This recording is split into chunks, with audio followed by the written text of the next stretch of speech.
So, so syempre, by this topic, so our learning objectives. So, by the end of this session, you should be able to understand the fundamentals of cybersecurity, identify common cyber threats, apply practical protection strategies, and most importantly, promote cybersecurity awareness in your daily lives.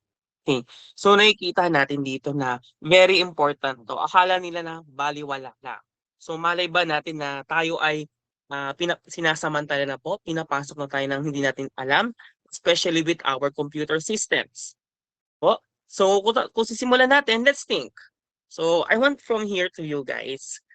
We can use the comment or a chat box to make it live. So first, what comes to your mind when you hear the word cybersecurity? Sige nga, tama ba? Kayo ba yung mga graduating na-mention sa akin? So, ano nga ba, bago tayo lumisan sa ating school, ano ba yung cybersecurity ba talaga? Then, ano ba yung tinuro sa atin? The difference pagdating doon sa academe, pagdating natin sa real life. Baka may mga hindi tayong inaasahan na, hindi naman ito na ituro sa akin na, hindi naman ito nabanggit nung during lesson namin sa information and assurance security. So, and also the second question, so why do you think cybersecurity is important in a school environment? Since kayo ay nasa school, bakit nga ba mahalaga? Ano ba yung mga nakikita natin? Diba? So, anyone ba? May makakapag-share ba? Na, ano yung thoughts, yung sharing natin? At least maano natin na talaga effective po na nakikita natin na may cybersecurity nag-exist or may concern tayo na until now ba, hindi ba masolusyonan, na na-occur pa rin ba? Kasi pagdating natin sa real life, kapag nagdi-discuss ako, lagi ko nire-relate in real life. Kasi baka kasi ma-overwhelm tayo. I've been there before. Na-overwhelm ako, napagalitan ako ng todo, na hindi ko ba 'to sinusunod, eh hindi naman 'to naturo in my mind. So as much as possible, we are gonna be ready when we are onboarding in the real life. So it's not end of the youth dahil ang youth natin is 30, but the feeling adulting nagsisimula na po after you graduate when you have the obligations in your family. Syempre in yourself. Okay po? So ayan, so isipin natin mamaya babalikan natin yung tanong. So syempre, first is what is the cybersecurity? So sabi nga dito, protection of systems, networks, and data. And also prevent unauthorized access. So meron tayong mapapakita mga graphs later on based on the CIATRAD, which is confidentiality, integrity, and availability. So syempre, in confidentiality, keeping data private. Yung mga data nyo ba sa school natatago? May mga nagte-text ba sa inyo nakakaiba na hindi niyo naman alam? Or I know you've been experienced na may mga random texts. Remember during the GCash na before na hindi naka-asterisk yung name, ngayon naka-asterisk na yung name kasi nga yung pangalan po natin is na-expose including the number. Kaya bakit may mga asterisk tayo? And also, syempre, with the integrity natin, ensuring data is accurate. Example, so ako ang teacher, in-upload ko ang grade. So dapat hindi ko nababaguhin yun because ang ano ko po rito is my integrity. So may mga instances po binabago yung grade syempre. So dapat may mga bagay dapat tayo before natin we push through is maano natin yung data tama. Okay, example, for the grade consultation. Sorry guys, may dog ako sa taas. Ayun po. So ayun, may ano tayo grade consultation. Before I upload the grade, I make sure to grade consultation with the students. So example, may mga senaryo kasi na sige upload ko na yung grade nang hindi ko sinasabi. Eh nakita ng estudyante. Sabihin, sir, baka pwedeng palitan. Siyempre, unang-una sa lahat, hindi mo pinakonsult. Tapos sasabihin mo, sige papalitan ko na lang. So yung integrity po. So dapat to make sure we have precaution measures na hindi natin basta-basta ibibigay yung data. Kasi alam naman natin yung data, pag naipasa natin, it will be manipulated. Oh? So siguro naiisip nyo, ano ba yung mga tumatawag sa akin? Ano ba yung mga text na number? At saka doon sa data na nakita ko to ganito. Pagdating sa post, nagbago na. So may integrity po, tinatawag po doon. And also the availability. So making sure systems are accessible when needed. So baka ano yan, parang ano natin, i-relate natin sa totoong buhay na example parang pera, dapat naka-ready. Ang nangyayari, hindi ano nila, naka-ready na nga pero hinahayaan lang nilang hindi kumbaga nakatenga. So dapat available po.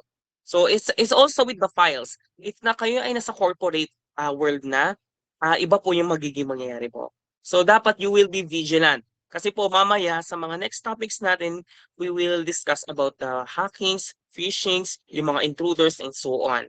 So marami po tayong pwedeng ma-encounter, which is one of the common sa corporate world. Okay? So ayan. So syempre, we have the next questions here. So why cybersecurity matters today? So syempre, cybersecurity matters now more than ever. Syempre, we rely on, first is the online learning system. Ito po yung mga learning management system natin or LMS. Kung saan tayo nag-up, I don't know if your school have a LMS, meaning nandun po lahat ng activities, lahat ng mga pinopost ng teachers, lahat ng grades ng inyong activities, quizzes, and so on. We can consider Google is one of the learning management system. Kasi po meron tayong mga Google Classroom, diba? Google Docs, Google Sheets, and also more. And also, we have here, so cloud storage. So the word meaning cloud, which is the internet. So anything will be on the internet. So lahat po ginagamit na natin sa internet, ina-upload natin, we share the files.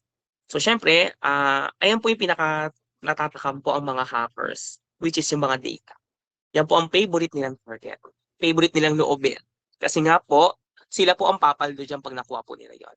So that's the reality. So kaya ayan po ang number one punterya po nila. So syempre, we have the digital communication. So ito pa nga, another example.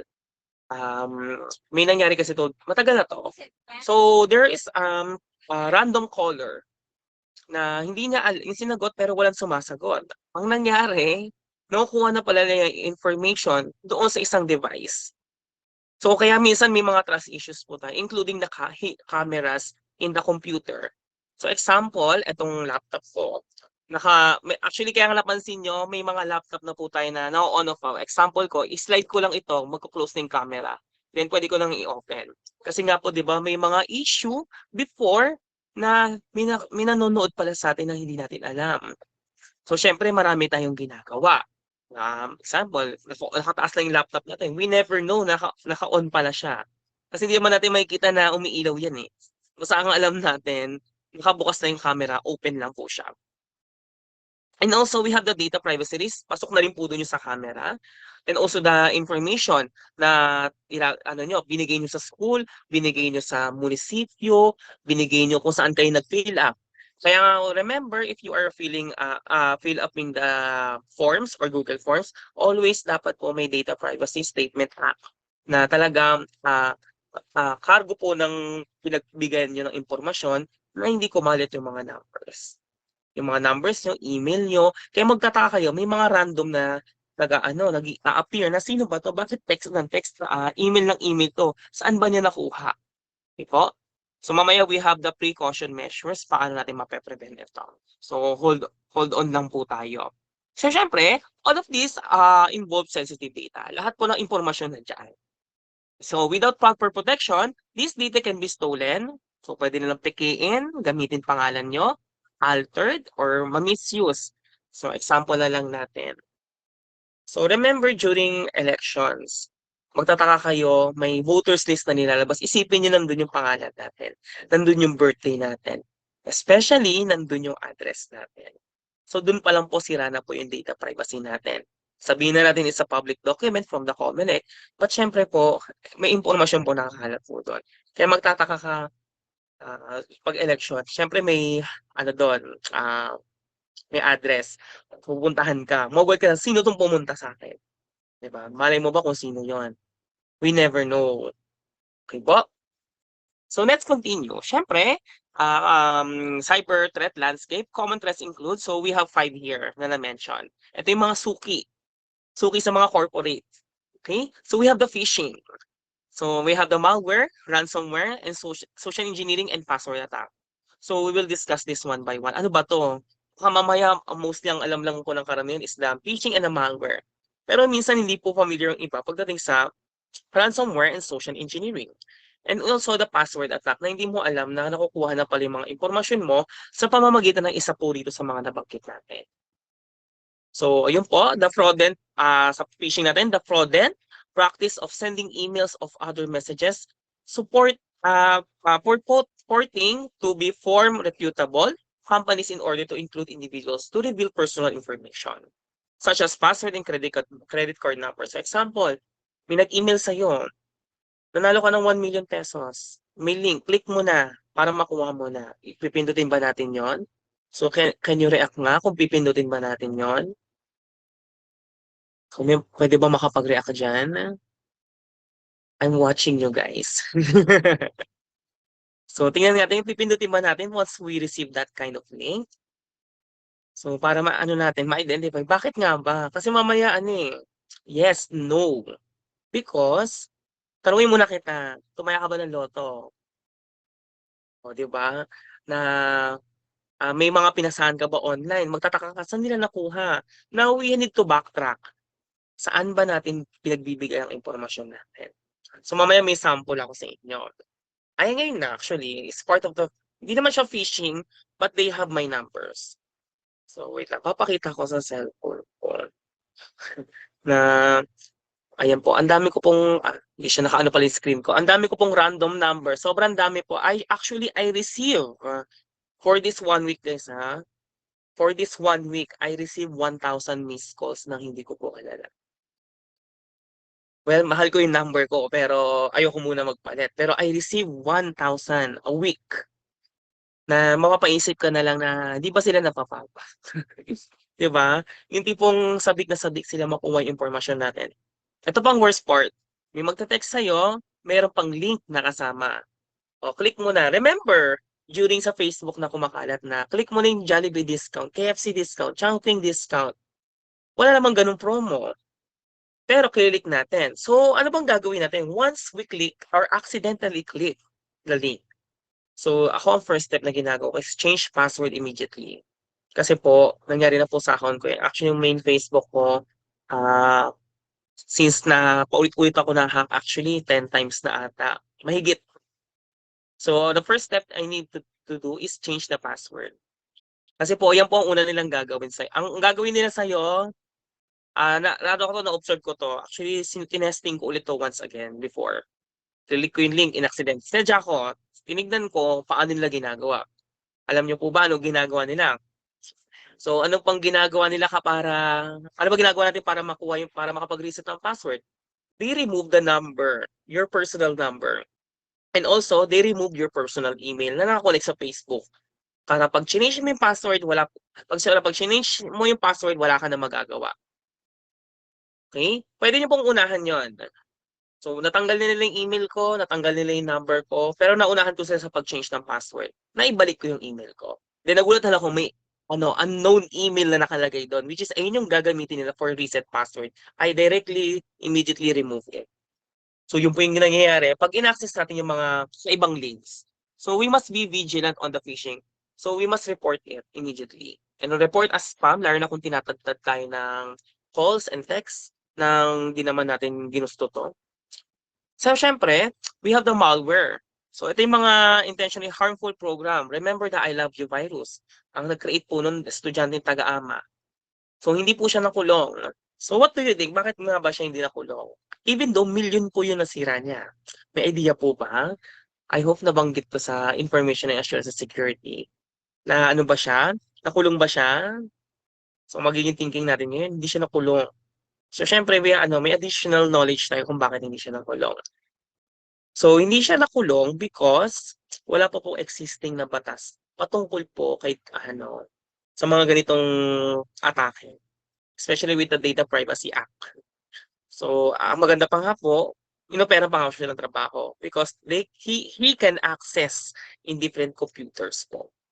So, gumawa po siya ng mga malware or virus, which is the I Love You virus. So, isang click mo na ng emails, ayun na, kumalat na siya. Also, we have here the ransomware. So, ransomware is a type of malicious software malware that encrypts a victim's data. Okay, ano nga bang encryption? So, example, ang password natin is pangalan mo, then birthday mo. Pag in-encrypt ko yan, it will be transformed into random letters and numbers. Pero yung Kunyari, example, pangalan mo and birthday mo. Then, in-encrypt ko. Magiging ano nyo, 1, 2, ABCD, which is choo-choo, halo-halo. Pero the value is still your name and password. Your name and birthday. Then, ano po mangyari? So, pagdating kay ransomware, para maibigay niya sa'yo, pipilitin ka magbayad. Eh, alam mo naman bakit nga tayo magbabayad? Opo, parang ransom. The ransom. Para pakawalan niya to, kailangan mo ko bayaran. Po. So, ganun po yon. Parang hino-hostage tayo para makuha natin yung ganitong data. Especially nangyayari ito when it comes sa cryptocurrency. I don't know kung may naka-experience sa inyo. Mag-install ng Telegram, i-heart or i-like mo lang or i-follow mo lang yung shop, tapos magkakapera ka na. Oo, magkakapera ka sa una. Pero ang mangyayari nun, the more na nagbibigay ka, iipitin ka ng iipitin nila. Ganun po ang gagawin nila sa inyo. Next, social engineering. So, social engineering is the psychological manipulation of people into performing actions or divulging confidential information, acting as a form of human hacking. Kumbaga, may tao talaga. Sometimes they do representing na akala mo na siya pala yun, pero nagpapanggap lang po siya. So, mostly common po ito, pero actually, madali lang po ma-identify kung totoo po ito yung tao. That's why we have the security question, are you a human? Okay po, ganun po ang ginagawa. Minsan pa nga po, sa part ng social engineering is totoong tao siya. Ang problema, ang laro dito, tuturuan niya yung tao na siya magkamali. And wala na po magagawa yung nagturo. Ang sisi kasi dyan, sa'yo, bakit? Ba't mo pinindot? Ba't mo ginawa? Ba't mo sinunod? So yun po yung magiging laro po sa social engineering. And also, we have the password attacks. So, password attacks are methods used by hackers to gain unauthorized access to accounts, systems, or networks by cracking, stealing, or guessing password. So, nung panahon namin before, uso ang yung SQL injection. So, ina-inject nila, especially si Facebook, ang madalas po nila ginaganyan. Kaya ngayon, si Facebook, mas enhance yung security. So, keep in mind na the more na nag-improve ang ating security, nag-i-improve po ang ating mga virus, kalaban, hackers, and many more. So let's more reiterate of this na nabanggit natin sa common. Ayan, nagsunod siya. Balikan natin. So we have the sample here. Phishing, so fake emails, message, pretending to be school or admin or at IT. Urgent warning. So example, we have here. So may nag-email sa'yo. Yung bangko mo maglalak na kung hindi mo pa pinindot to within today. Ngayon na. Mapapaisip ka, may bangko ba ako? Eh, wala naman akong bangko. Pero bakit gano'n? Minamadali mo ako. 'Di ba? Siyempre, huwag natin i-click po yun. Okay? So, siyempre, phishing is one of the most common attacks. Lagi po natin i-report as spam or phishing. So, meron po niyan function sa ating Gmail, Outlook, and Yahoo. I think sa Yahoo meron din po. Kung wala po yung word na phishing, there's a spam. So, report as a spam. Para po ma-prevent na po yung kunyari mag-e-email na naman siya sa'yo, at least nandun na siya sa spam folder, hindi mo na siya mapapansin agad. Kasi nga, lalo na pag aksidente po natin napipindot. So syempre, lagi natin tatandaan, ano ba yung mga red flags nito? Syempre, hindi mo naman kilala kung sino yung sender. Sabihin natin gagayahin ko yung email ng school. Kunyari, ano pa, pag yung school nyo may letter O, papalitan lang yan ng zero yan. Ganun po ginagawa nila. Also, the letter E, gagawin nila number 3. Yan, ganyan po ginagawa nila. Mapapatingin tayo mukhang legit, pero hindi mo napansin yung pinaka letters and numbers of the email. Basta ka na lang nag-click kasi may edu.ph. Hindi po ganoon. Yan po. So, dapat po, maging vigilant po tayo doon. So, syempre, spelling errors, ayun nga na-mention ko, suspicious links, nakakaiba yung link, and also asking for password. So, sasabihin ko po sa inyo, ayan, naranasan niya yan. So, alam mo na, dapat magiging vigilant ka na. So ayan, dapat maging vigilant tayo ha. Ingat tayo sa mga pinipindot natin. So, in the last part ng phishing red flags, so asking for password, lagi mo natin tatandaan ang mga kumpanya, even mga laro, yung mga games nilalaro natin ha, even the school will never ask your password. Kahit tumambling ka dyan, hindi niya hihingiin yan. Kahit ibigay mo sa kanila, wala silang pakialam dyan. Ibigay mo sa klase mo, baka pagtripan pa nila. Diba? So, never po mangyayari yon. na hindi sila magre-request ng password. Unless dumiretso ko sa IT department, sila po mismo mag-reset or what. Okay po? So yun wala pong mamimigay ng password. Lalo na sa mga may mga common issues dyan na narinig ko rin to. Yung sa mga magjojowa, nag-break, tapos alam nila yung account ng isa't isa, siraan. So yung isa rin po sa mga mangyari. So what's the domino effect? Which will be your data privacy. Yung tipong inyo lang pero kung saan-saan na nakarating. Okay?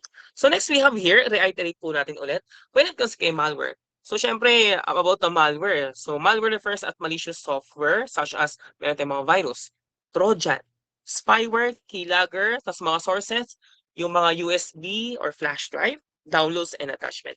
So number one example ko po rito, when it comes sa file, meron akong flash drive.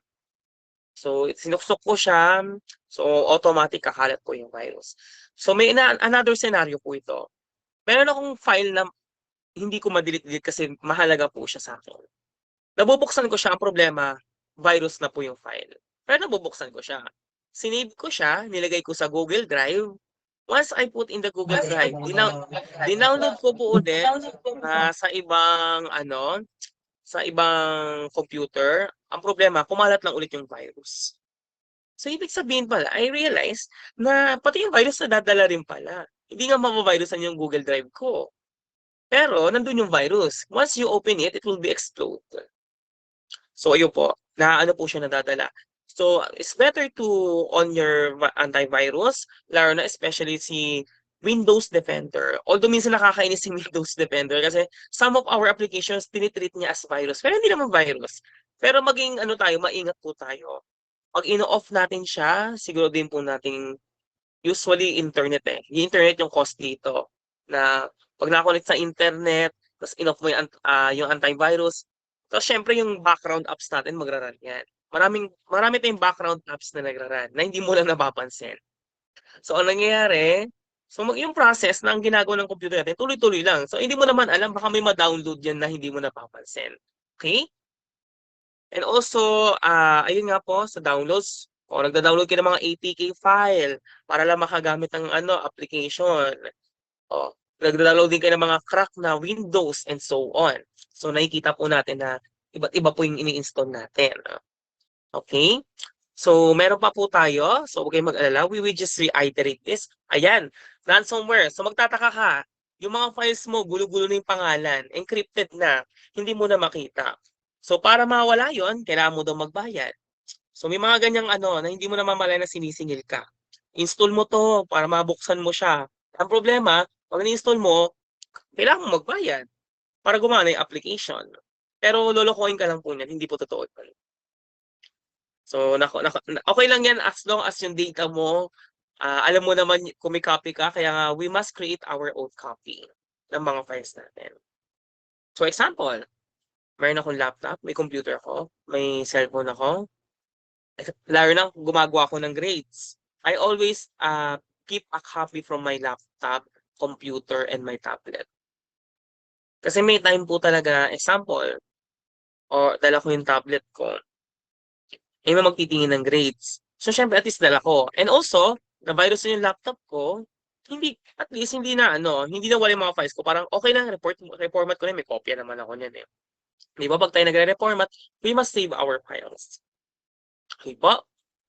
Okay pa ba tayo dyan? Masyado na bang information overload?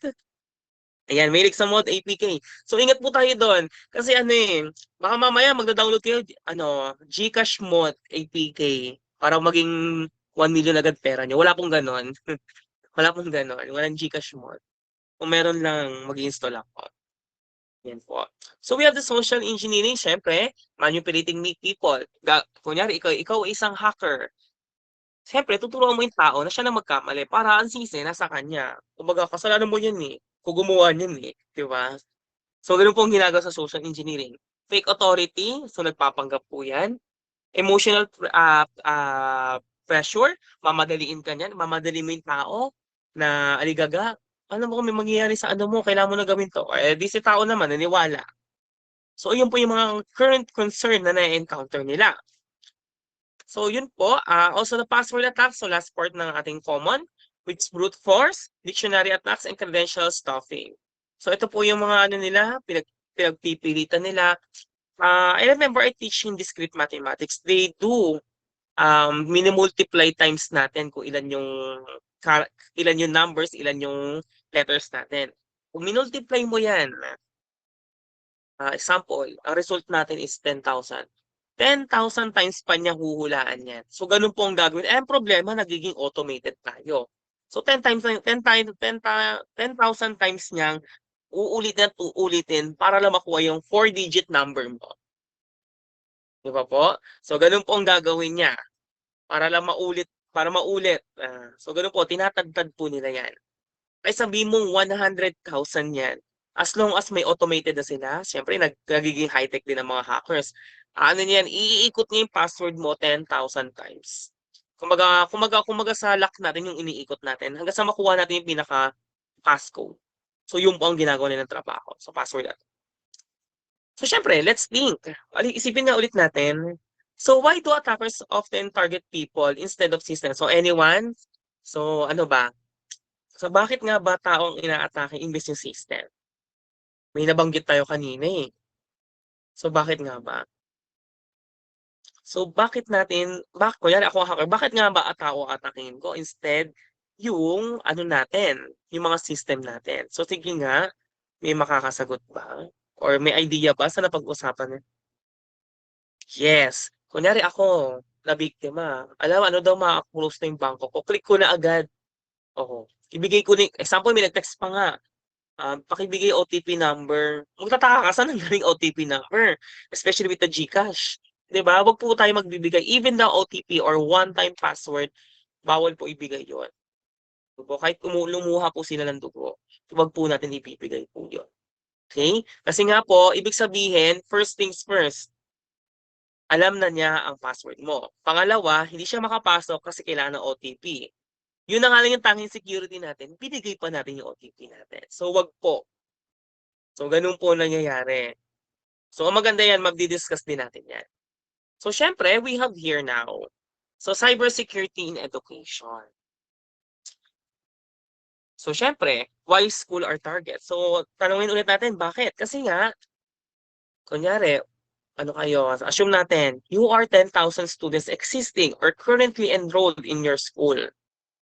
Ibig sabihin ako hacker, 10,000 data na pwede kong magamit. Siyempre, kahit ako matutuwa. 10,000 na impormasyon, pwede kong gamitin na overhead. So, ganun po siya. So, schools are prime targets for hackers because they store vast amount of value. Even graduate na yung estudyante, nandiyan pa rin po yung information niya. Okay po? Siyempre, hindi lang po estudyante, yung mga staff. What if teacher natin sa school, 1,000 plus? Di 1,000 din po mananakaw. So, syempre, mga social security numbers, medical records. Mahalaga rin po ang mga medical records. Financial information, yung mga tukol sa pera, budget. Di ba? So, furthermore, educational institutions are frequently targeted due to limited cybersecurity budget, outdated IT system, and high volume of users. So, syempre naman, minsan na may kasalanan talaga school. Tinitipid nila. May course nga ng IT. Ang gusto nila, estudyante yung gumawa. Ang problema, binabarat naman po ang mga estudyante. So, syempre, tayo as mga students, we gonna make capstone outside. Minsan kasi nakakatamad talaga, nakaka-demotivate kung ganun yung tinatrato po sa atin, especially mga students. Opo. So, ayun. So, syempre, maliban doon, student records, lahat. Walang matitira sa informasyon mo, lahat sisimutin nila. Faculty accounts, syempre ako faculty, tapos may account ako kung saan ako gumagawa ng grade. Ako hacker, kaya kong dayain, gawin ko uno yung grade niyo eh. Diba? And also research data. Example, mga capstone nyo, sinave ko sa drive. Na-hack yung school natin. Paano yun lahat ng capstone nyo, title? Magugulat ka lang nakapublish na yan nang walang paalam. Yun po, ibig sabihin ninakaw. Guys, yung capstone po natin na napapublish po yan. Kaya mas maganda i-publish nyo po yan. Kasi syempre may gawa na kayo, mababasa ng maraming tao, they will use as reference. So, ganun po kasi ginagawa iba nila na ako yung research, na hindi mo alam, hindi nagpapaalam, tapos magugulat ka lang, yung title ko to ha. Diba? May mga ganung concern actually guys, so be vigilant po sa ating capstone. Kung ibibigay nyo po, ako suggestion ko lang, kung ibibigay nyo, tanungin niyo muna saan niya gagamitin. Minsan kasi ang ginagawa nila, may nangyari 'to, may katrabaho kami before na ninakaw yung capstone. Ginamit niya sa masteral tsaka doctorate niya. So ayun, wala namang magawa yung bata. Siyempre, since gawa nila yon, puwedeng kasuhan po. So may mga batas po tayo para doon. So next, so part nito sa common school incident, ito yung mga nangyayari sa school. So nasanay na tayo na naka-online. First sa email hacking. So siyempre number 1 po yung phishing po diyan na-mention na natin. Fake enrollment links. So ayan, mag-ingat po tayo sa mga links na binibigay sa atin, baka mamaya suspicious. Ang ginagawa po nila, ginagawa ng hacker, ginagaya yung pinaka-link, pinaka-website, ginagaya nila yan. Pero magtataka ka, yung link bakit iba? Example, facebook.com. Ginaya nila yung front page, pero yung book, especially the O, naka-0. Shinare ko yung link. Wala na. Pag nilagin ko yan, tapos ka. So, ganun po ginagawa po nila. And also, next natin. So, LMS breaches natin. So, example, if you have LMS or Learning Management System, lahat ng lesson, lahat ng PowerPoint, ninanakaw. So, may nakapasok na hindi natin alam kung sino. So, nagkakaroon po ng data breach. And also, we have risk for student employees. So, ano nga ba nagiging dahilan? Ayan ha, yung mga password. Ano ba yung nilalagay natin password? Yung iba ginagawa 0000, 1111. Alam mo yung pang password ng pangtamad. Hindi mo po masama. Ang problema kasi, pag nakuha po yung ATM nyo, dyan po yan magsisimula.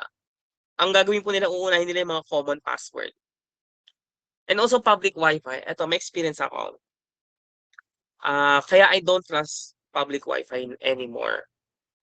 Meron, connect ka sa isang mall, sa SM free Wi-Fi, sabihin na natin. Hindi mo alam, kunyari, lahat tayo nakakonect, lahat tayo dito 34 nakakonect. May nakakonect ng isang hacker. Naka-public siya. So, hindi mo alam na lahat, itong 34 na to, pinapasok na sila ng hacker. Or may pinapasok silang, tinatanim sila para makuha yung information. So, ganun po yun. So, wala naman pong problema kung kumuha sa public Wi-Fi. Actually, kahit mabilisan lang, if-need mo lang saglit eh. Yung iba kasi tumatambay na. Wala namang masama doon. Ang problema kasi, informasyon po natin na nanakaw.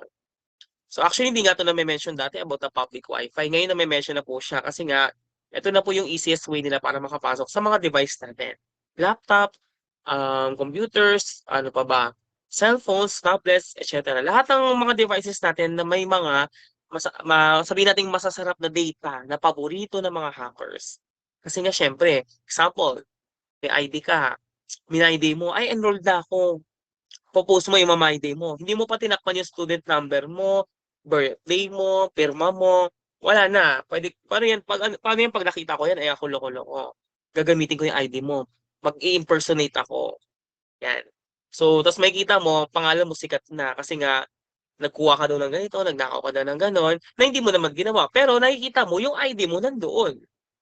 So, ibig sabihin, na ano ka, nakuha yung impormasyon mo sa ID, kakamay-ID. Wala pong masama po doon. Parang may nagawa ata ako doon. Balikan ko nga. Minsan kasi sa sobrang excited natin ginagawa natin yon. So, ayun.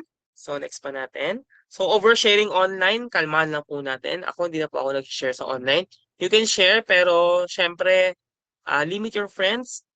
Alamin mo lang kung sino yung friends mo sa Facebook or sa Instagram, naka-private. Even Facebook, nilalak na po ngayon. Bakit? Kasi nga, anong ginagawa? Kinukuha yung mga picture natin, ipopost. Magpo-poster. Ngayon, gasgas na yung poster. Ang problema kasi, nakakalat yung picture natin. May nag-chat nga sa akin one time ikaw ba to? Ba't yung picture gamit? Pero iba pangalan. Iba po yun. So, kaya nilalock yung profile natin. So, we should lock our profiles, including na Instagram. So, spoofing, ganun din po, same as kay, kay phishing. Actually, kay spoofing, nang tatadtad yan. Yung tipong 10 gig na nga lang yung memory natin sa Gmail, tatadtad pa tayo. Guys, yung email po, ay yung Google account po natin, 10 gig po, sama na po dun yung files, yung Google Drive, ano pa ba, Google Sheets, Google Docs, lahat po magkakasama po yon. Hindi porket 10 gig email po yun. Hindi po. Pag-upload ka ng 5 gig picture dyan or 5 gig video dyan sa Google Drive, tignan mo, bawas yan lahat. So, ayun po siya. Sa unauthorized file access, ingatan lang po natin kung sino yung pag-share natin ng mga files. Especially kunyari magbibigay ako ng Google Drive, Google Link. Hindi na biglang na-share ng iba. So wala, nakakalat yung impormasyon natin. So we must lock it agad. And also data leaks. So example, may example diyan. Nung nag-resign ako sa Accenture, data analyst kasi ako before. So nung habang paalis ako sa Accenture sa trabaho, anong ginawa nila sa akin? Hindi naman nila akong ginawa masama. Pero ang ginawa kasi hinigpitan kasi paalis ka na. Anong purpose ni Accenture? Ba't niya ginagawa yun sa mga alis na? Baka kasi yung taong 'to magloko, kunin niya lahat ng impormasyon sa kumpanya, ilabas niya. So yun po yung reason. Okay? So yun po yung dahilan bakit iniiwasan nila yung data leaks. Okay? Kunyari, aalis ka na ng school niyo, may email kayo diyan.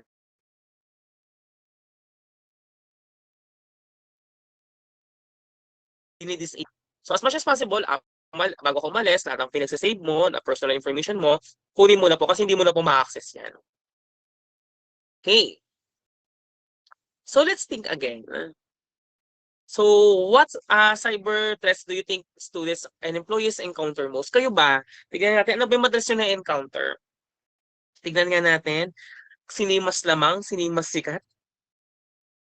Sige nga, comment nga tayo. Ano ba yung madalas nating na-encounter pag sa ganitong bagay? Kasi ako, phishing. And also the malware. Ayun po ang top 1 and 2 ko. So kayo ba? So tingnan nga natin, ano ba yung madalas yung nare-receive? So may nakaalala na ba kayo? Na-encounter nyo to? Meron ba? O swerte nyo wala pa kayo na ano. So mag-ingat tayo sa pagpapasa natin ng impormasyon. Dahil once na may pinasahan ka lang na impormasyon, dediretsuhin ka na yan. Actually, kanina nga ang dami mga tumatawag sa akin eh. Medyo nakaka-bother siya kasi, example, may tumatawag sa akin random number. Hindi ko naman alam kung sino yun, nakakatakot na sagutin. Ang worst part nito, may hinihintay akong number na tumawag. Ang problema, number lang din yun. Malay ko ba kung sinong number yung tumatawag? Yun lang yung mahirap na part. So, para mong kakapain yan. Okay po? And also, why do attackers often target people? System, so babalikan natin. Ayun nga, dahil nasa atin ang gawa. Para ang sisi ay nasa huli. Diba? Tapos sasabihin, kahit yung impersonator na hacker o ikaw nagpindot yun basta ako nagbigay lang ng guide dito. Yan. May friend ako na experience niya yan about sa cryptocurrency na alam mo yun sa Telegram kikita ka daw, sundin mo lang to. Nung pinagbabayad na siya ng 5,000 para makuha niya yung commission niya 10,000. Tapos nagulat siya, maliban sa 5,000 may babayaran pa siya. Ngayon, since ginawa mo yung decision na yon, sabi nun, para mag-proceed ka, magbabayad ka ulit ng another 5,000. Ngayon, sabi mo, wala ka ng pera. Ngayon, ang sisi na sa'yo. Wala tayong magagawa. Kailangan mo bayaran yan. So, thank you, 5,000. So, ganun po ang ginagawa nila. Diba? So, let's proceed. So, syempre, tayo? Hindi lang tayo basta-basta parang nagigigil doon sa mga hackers na yan. Meron tayong mga best practices. Paano natin mape-prevent, mai-stop or mapupuksa itong mga hacker security, yung mga hackers natin sa mga seguridad natin nakabatay. So first we have here, using strong and unique password. Sige nga, may nakakaalam ba? Ano ba yung standard natin pagdating sa password? Alam ko lahat sa inyo may ganitong password. Pero ano nga ba yung standard? Sige, balikan niyo yung password niyo. Anong meron doon sa password niyo? So let's see what the standard is. Sige nga, may magko-comment mo dyan. Ano yung standard password natin na need sundin para makapag-change password, makapag-create ng password? Yun. So ano ba yon? So first, syempre, ano to ha? Depende kung saan to nakalagay ha. Kumbaga, in any order. Kailangan natin ng uppercase, lowercase, symbols, numbers. Yan. Ayan, mix of upper and lower with special characters. Ayan. So dapat is ganyan po. Actually, meron nga ito, share ko lang din. Meron akong meron akong Riot account. So naglalaro ako sa League of Legends. Meron akong Riot account. Nagawa ko siya before naging stricter sila sa security. Ang password ko doon madali lang. hindi ko siya nasusunod yung upper tsaka smaller. Pati yung symbol, hindi ko po nasusunod. Until now, yung pa rin ang password ko. Anong ginagawa sa akin ni Riot? Pinipilit niya ako mag-change password. Wala po siya magawa sa akin. Ayaw ko palitan kasi nga wala nakakalim ng password ko. So, ganun po yun. So, kumbaga kung nagbago man yung policy ng isang kumpanya, ng isang laro, na kailangan mo magpalit ang password ng ganitong standard, once na napalitan po yan, kailangan mo na sundin yung standard nila. If kunyari ako password ko, ganun pa rin. Hindi naman yung standard. Eh, hindi pa naman na-hack or whatsoever. Pag pinalitan ko na, saka na siya i-record na sundin yung standard. So, yun po. And also, we have the enabled two-factor authentication. Yung mga Facebook ba natin, ganyan? Yung mga Gmail ba natin, ganyan na ba? Yung tipong, example, ako yung hacker. Alam ko email password mo. Eh, kaso hinarang ako. Kailangan muna ng mapindot yung yes or accept or i-accept siya na ipa-login ka. Siyempre magtataka ka, sino nag-login na account ko? O meron pa nga one time, nilogin, di ba nakikita ko sa ang lugar, nilogin yung account ko sa India. Siyempre tapos lumabas yung notification, dinenay ko para di siya makapasok. So ano magiging thinking natin? Hala, may nakakaalam na pala ng password natin. So the next thing we do is to change the password. Kasi alam na nakalogin niya sa India pa di ba? So we need to change our password. Meron akong trabaho dati sa Accenture na every 90 days pinapalitan po yung password. So, bakit? Para syempre, maano yung security measures, pinapalitan po yung password. Bawal ulitin yung ginawa mong password. Ganun po sila kahigpit. Bawal ulitin yung password na ginawa ko. And also, avoid logging, ito, practice safe email and browsing habits. So, kalmaan lang po natin pinagkiklik natin sa mga email. Avoid logging into sensitive accounts on public Wi-Fi. Lalo na kung mag-online banking ka, sa mo, yung mga kunyari, Land Bank, BPI, Security Bank, yung mga bangko, check ko na yung balance ko, wala akong internet. Kukonek ako sa public Wi-Fi. So mag-ingat po tayo. Mamaya pag ikaw na-tsempuhan ng hacker dyan, tapos ka talaga dyan. Masisimot talaga yung laman ng GCash mo. And also, keep devices updated and secured. Okay? So, syempre, yung mga software natin, so dapat secured. And also, try nyo rin po sa Facebook at saka Instagram. Also, the X, meron silang account security checkup.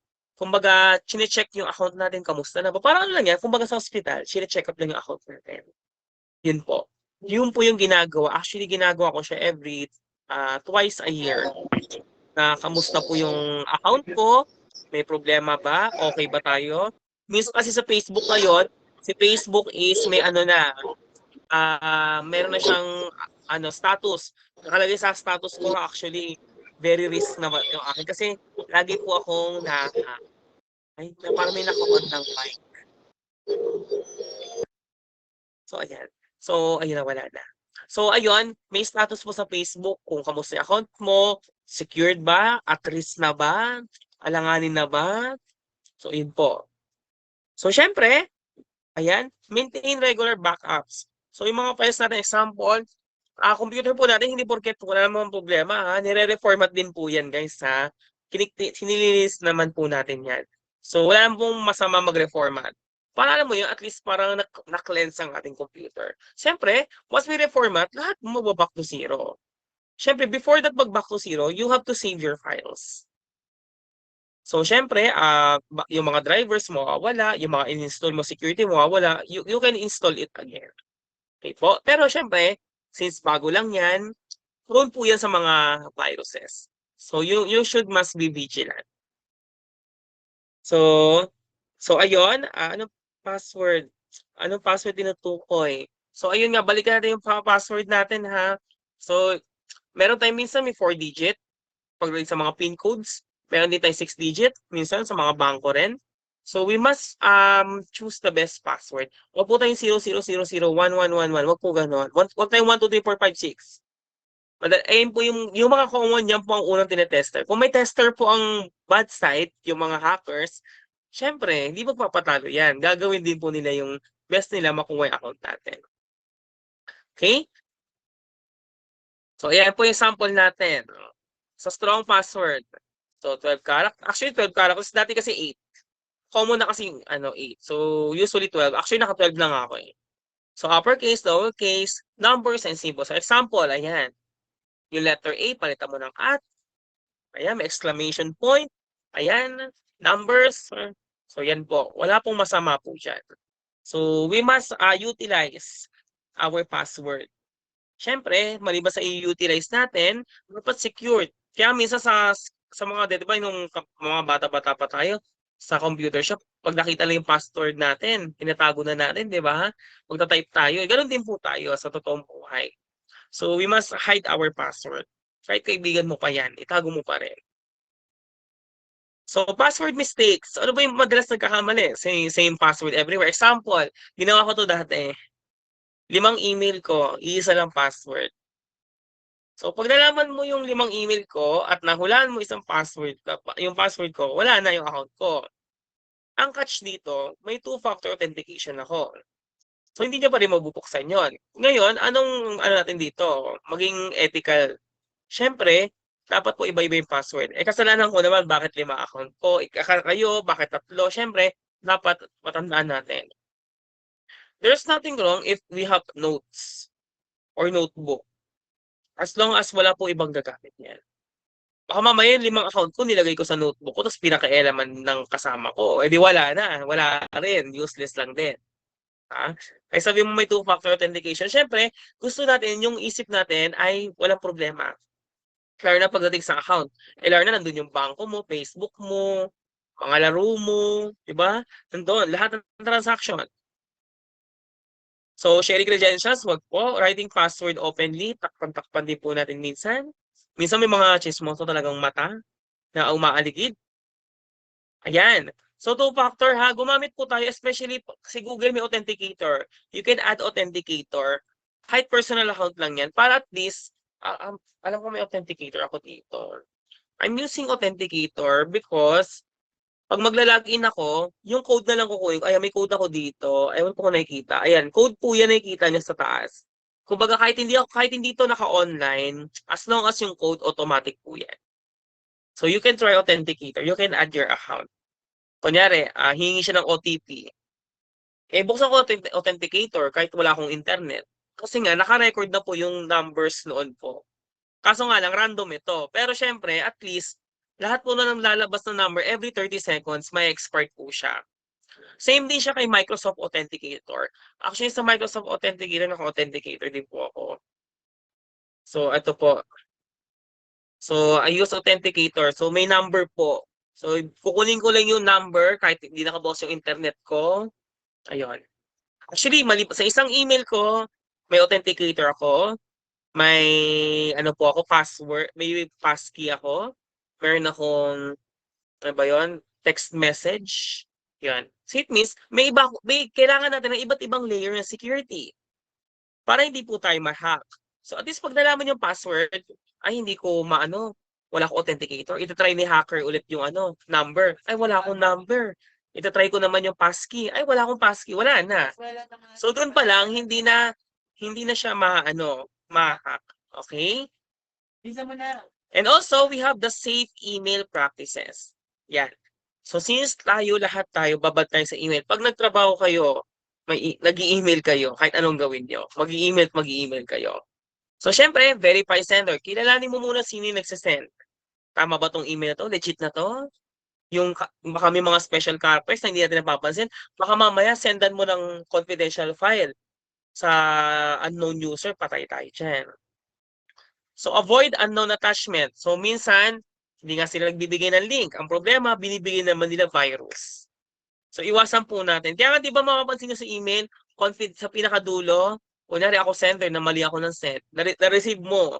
Tapos may nakalagay ako sa dulo, confidentiality notice. Kumbaga, pag na-receive mo to, paki-delete na lang po or disregard. So, ganun po yung best practices po doon. So, wag po tayong open ng file. Baka naman open tayo ng open ng file dyan. Mahirap na. Baka virus pala yon. So, syempre, safe browsing, HTTPS websites. So, secured ba to? Legit ba yung website? Although may mga website naman na hindi secured pero gumagana, ang problema, prone po siya sa mga data breach. Okay? Mamaya pag naglagay na information doon, tapos inatake yung website nyo. Ay, yung website na yun na pinuntahan nyo, wala na. Po? So, syempre, avoid pirated downloads. aminin ko naman po, gumagamit din naman po ako nun. Pero as much as possible, ingat po tayo sa pinipili nating files. Okay? Siyempre mga ID tayo, we are advanced.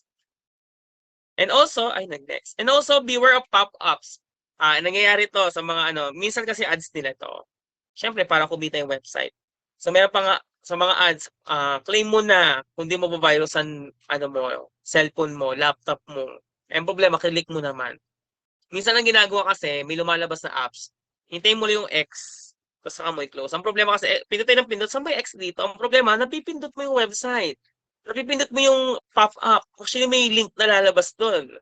So, ang problema, pagka click mo ng website, mag-automatic po yan, diretso sa ating search engine. Okay? Sa Google or sa Safari, diretso po yan doon. Pag nag-load yan, baka mamaya virus yung unang bungad natin. Okay? And also, we have here, ayaw mag-next. So, ayan, nabanggit na natin, public Wi-Fi risk, syempre, data interception, fake hotspot. Example, gumawa ko ng fake hotspot, gumawa ko ng SM free Wi-Fi. Dalawa SM free Wi-Fi. Parang swerte mo pag nagkamali ka, sa akin ka. Diba? So, yun po yun, ginagaya. Hindi naman pwedeng gawin ni device na, may SM free Wi-Fi na, bawal mo na gawin. Wala pong ganon. Kunyari, may 5 hacker, gumawa ng SM free Wi-Fi, sabay-sabay parehas yung pangalan. Isa lang yung legit doon. Patay na pag nagkamali ka. Diba? So, ganun po yun. So, ayan, session hijacking, device security. We must update operating system. Yung Windows natin or yung kung ano man operating system natin, i-update po natin yan because sila rin po kung makalaban sa ating mga viruses and security. So yun po, dapat po i-update po natin yan. Antivirus, ganun din po. We need to update. And screen locking, dapat ilalak po natin. Baka mamaya lumabas tayo ng opisina natin. Iniwan mo lang yung Facebook, wala na. Tindera ka na ng longganisa. May magpo-post sa Facebook mo. Hindi ka nga na-hack, napagtripan ka naman. Diba? So, syempre, baka mamaya yung Facebook mo, may mga importanteng tao, makikita, ay ganito pala si So, nagkakaroon po kasi ng domino effect. Bakit natin binabanggit ito? So, yun po yung reason. Kasi baka mamaya magkaroon ng domino effect, wala na. So, tayo rin naman masisira. Data backup, cloud storage. So, meron tayong mga cloud storage. So, ano ba yung mga cloud storage natin? So, ano nga ba yun? Which is the Google Drive, OneDrive, Dropbox, Mega, ano pa ba? And any cloud storage na makakapag-save up tayo ng natin, data or information. Okay? So, external drives, yung mga HDD, yung SSD, ayan. So, recovery planning, so magplano po tayo before tayo transfer lang ng files. Baka kasi minsan may mga mahalagang files tayo o confidential files na pag transfer sa iba, pag binalik ko, hindi nagagana yan. So, iplano po natin ng ahead of time before we're gonna formatting, ibibigay yung computer sa iba. So, natin yon. I-measure po natin. Okay? And also the human factor. So, syempre, the human firewall. So, users are the first defense. Tayo po yun. Hindi naman gagalaw yan, hindi natin ginalaw. Tama? Hindi naman po mag-process yan, hindi natin pinindot yan. So, tayo pang unang sandalan. So, syempre, sa atin ng simula, aware din po tayo. Kaya nga we are conducting a cybersecurity webinar. So, para ma-aware po tayo sa mga cautious na pwede natin gawin. And also, cybersecurity is responsibility. Siyempre, mapa-student man yan, employees, everyone, protektahan account natin, yung impormasyon, or minsan nga, may kaibigan ka, pinagkatiwala sa iyo yung impormasyon. Tapos, hindi nga na-chismis, kuha naman sa account mo. Okay po? And syempre for everyone, report suspicious activity. As much as possible, we must report. Huwag naman natin saluhin, oo, nalaman natin, pero we must share din po. Na pag may na-receive kayong ganitong email, hacker yan. So, i-share po natin yun.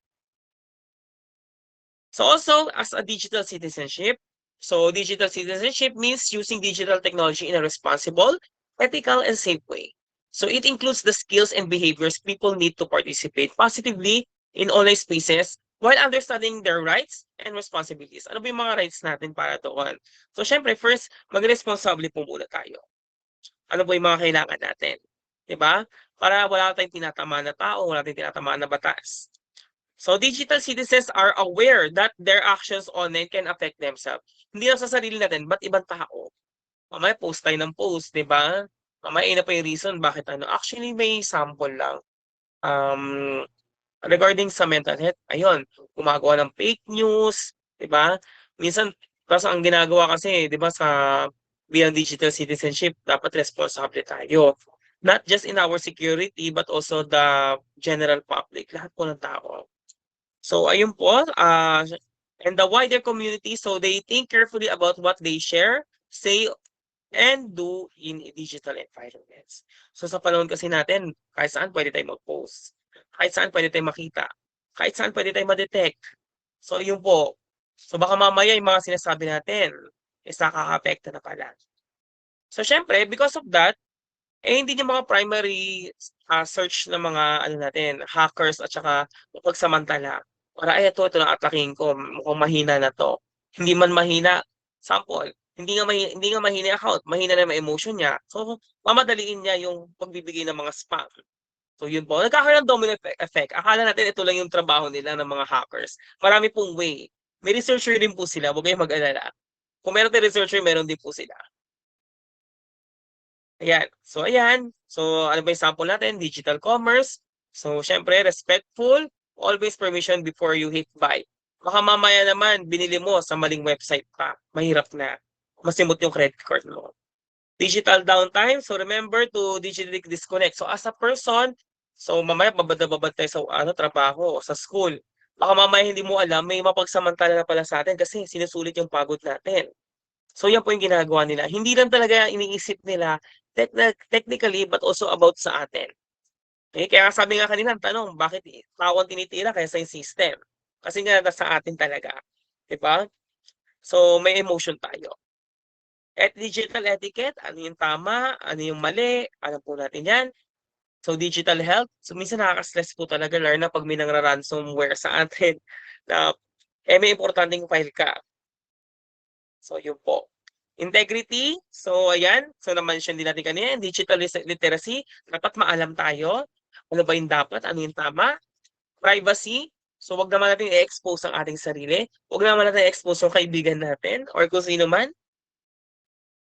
Digital responsibility, so maging responsible po tayo. So may mga instances po pwedeng makulong dyan sa ginagawa.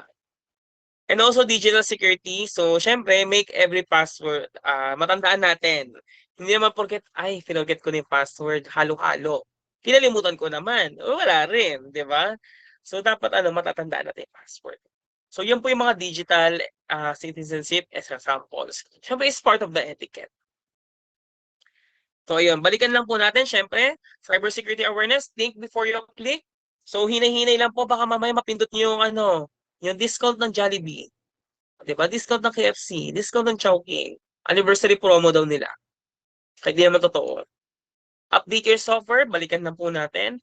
So, mamaya after ng seminar, balikan niyo yung mga software niyo, balikan niyo yung Windows niyo, updated pa ba 'to? So, use strong password, baka mamaya naalala niyo, madali pa na 'tong matandaan, baka sa sunod mahulaan 'yan. And also enable two-factor authentication. So, ayan ang i-try niyo na po ngayon kasi nga para secured. Kasi minsan 'di ba na-hack tayo. Siyempre ang hirap gumawa ng account ngayon. Sa totoo lang guys, mahirap gumawa ng account ngayon.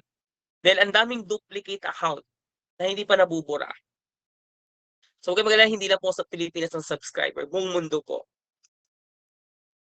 So avoid opening suspicious emails, so as we mentioned. Now, let's think. How can awareness reduce cyber risks? So paano ba, ano bang klaseng awareness para lang matigil na tong seminar na to? Para hindi na ito maulit, ano bang kailangan natin gawin?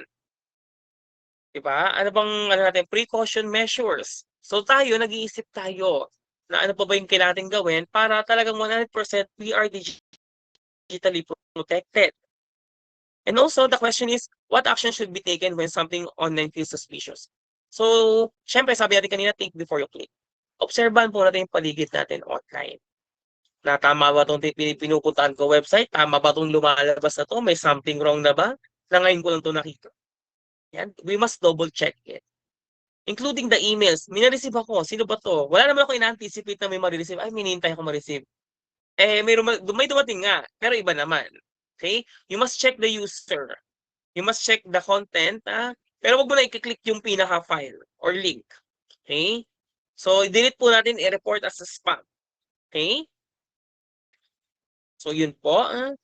So, syempre, we have the future trends. So, syempre, may mga trends tayo na hindi naman pwedeng ato lang tayo. Wala tayong ibang gagawin. Wala tayong future updates or future upgrades sa ating buhay. Especially through the digital process.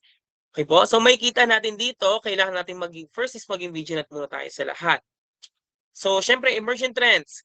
Tayo as IT, we are creating innovative or we creating something new. So, ayun po. So, may kita natin dito, in 2026, cybersecurity is defined by an AI-driven. Ngayon, may bago tayong kasama. So, hindi mo alam, baka mamaya, yung cybersecurity, may kahalong AI. Patay tayo dyan. So, I remember may inattend ako isang seminar, may halong AI na po.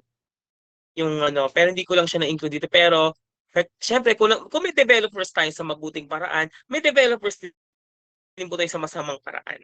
So, which is, ayun po yung mga hackers natin, yung mga gumagawa ng virus. So, integrated na rin po sila with the AI. So, lumalala na po. Okay? So, kaya hinay-hinay lang po sa pag-discover ng AI. Huwag natin i-share. Tayo-tayo na lang. So, baka mamaya gamitin ba nila? Kaya kaya sabi dito, the adoption of zero trust architecture and defenses against quantum computing threats. So, key trends include AI-powered phishing. So, di mo, naka-AI na yung phishing at saka ransomware. At saka deepfake deception, increased targeting of IoT. What more pag tayo nag-IoT na yung hackers? Diba? Kaya sabi natin kanina, the more nag-upgrade tayo, nag-upgrade din po yung mga hackers. Siyempre, ayaw nila magpatayo. Diyan na nga lang sila kumikita, di ba? Yan na nga lang po hanap buhay nila. Okay? So, may mga AI attacks, deepfakes, and zero trust security. Now, we have here a cybersecurity career. So, syempre, hindi naman natin pinag-uusapan basta-basta yung mga kalaban lang natin. Syempre, malay mo, kung ang time tayo maging mga security, hindi tayo security guard, but secure tayo sa informasyon, sa IT. Okay? So, may mga offer, high demand and growth with rules spanning from entry level sa mga SO. Dito, sa SOC analyst, junior pen tester, papuntang advanced position like security architects or CISOs. So, key areas include threat detection. Mali mo, ikaw sa opisina mo ang taga-threat detection. Diba? And also, incident response, risk management and security engineering. So, mali mo, ikaw rin sa maging security engineering sa susunod. We never know. So, so experience in IT support or networking kung matagal-tagal na kayo after 5 years, 10 years. So, ayan, may mga degree na rin po tayo. Alam ko, you are all graduating. So, ayan. Siyempre, kahit sabihin, minsan kasi ito sa totoong buhay lang tayo, guys. Kahit anong galing natin talaga, minsan kailangan nila yung degree. Minsan nakakainis, bakit degree pa eh? Although, ang galing ko naman sa ganitong bagay, bakit kailangan degree pa? Di ba? May mga ganung momentum tayo. Well, sa Pilipinas tayo. Yun talaga. Pero at least, advantage natin na may skills tayo.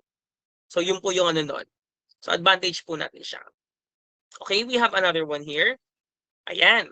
So, ayun po yung magiging reference natin. Pero huwag kayong mag-alala, hindi lang po ito. Based po doon sa research na ginawa.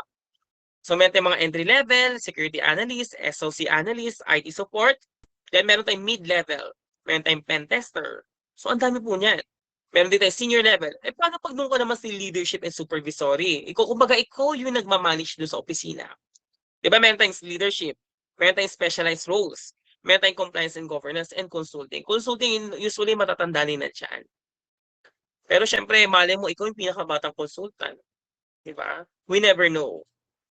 So tayo ay lagi mag-upskill lang na mag-upskill. Meaning, take certifications. Maliban dito sa mga course na kinukuha natin, meron din tayong mga tinitake na mga supplemental courses like Cisco, diba? May mga ganun tayong certification or mga Azure. Ayan, take po natin yun, guys. So, ayan. So, dito, sa conclusion natin, matatapos na tayo. So, cybersecurity is everyone's responsibility. By staying aware, practicing safe online habits, and protecting our accounts and data, we help create a safer digital environment for ourselves and our community. Siyempre, hindi na naman pinag-uusapan natin about sa atin lang. Pinag-uusapan din natin about sa mga nasasakupan natin. Siyempre, makamali mo, hindi ka nga na-hack, pero kasama mo na-hack.